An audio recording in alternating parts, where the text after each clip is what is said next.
പാട്ടിലുണ്ടായിരുന്നത് അത് നന്നായിട്ടുണ്ടായിരുന്നു. വരികളൊക്കെ നമുക്ക് കണ്ടിരിക്കാൻ നല്ലൊരു സോഷ്യൽ മെസ്സേജ് ഉള്ള സിനിമ.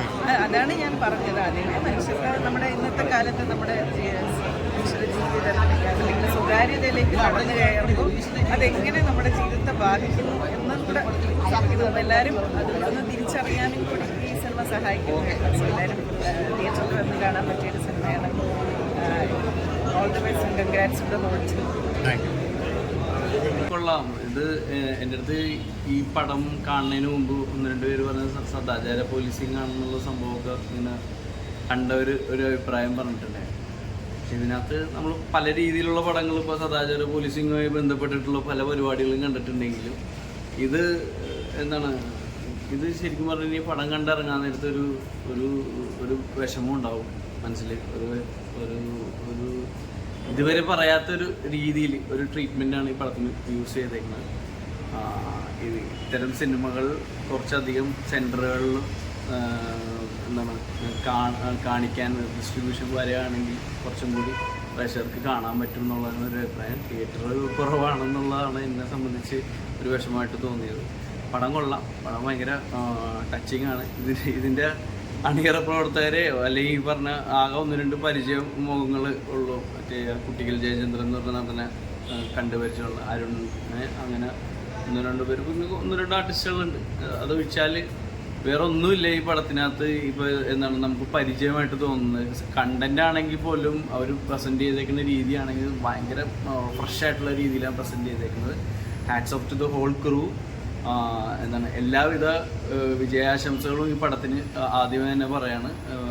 എന്താണ്, നല്ലൊരു പടമാണ്. കഴിയുന്ന ആളെല്ലാവരും തന്നെ തിയേറ്ററിൽ തന്നെ ഈ പടം കാണാൻ നോക്കുക. കാരണം അത്രയും നല്ല രീതിയിലാണ് ഈ പടം മേക്ക് ചെയ്തേക്കുന്നത്.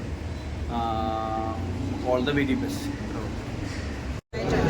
ഇവിടെ മലയാളികളുടെ പൊതുവെ ഒരു സ്വഭാവം ഉണ്ടല്ലോ, ഈ മറ്റുള്ളവരുടെ സ്വകാര്യതയിലേക്ക് എത്തി നോക്കുക, അതിന് ഇമ്പാക്ട് പരിണിത ഫലത്തിനെ കുറിച്ചൊന്നും ചിന്തിക്കാതെ തന്നെ ചെയ്യുന്ന ഒരു അവസ്ഥയുണ്ടല്ലോ. അത് എത്രമാത്രം മനുഷ്യരെ ജീവിതത്തിൽ തകർക്കുന്നു എന്നുള്ളത് നമുക്കൊരു മലയാളിക്ക് തരുന്ന ഒരു മെസ്സേജും കൂടിയാണ്. ശരിക്കും നല്ല സിനിമയാണ്. വ്യത്യസ്തമായ അവതരണം, വലിയ അവതരണമായിരിക്കും. എല്ലാവരും കാണണം.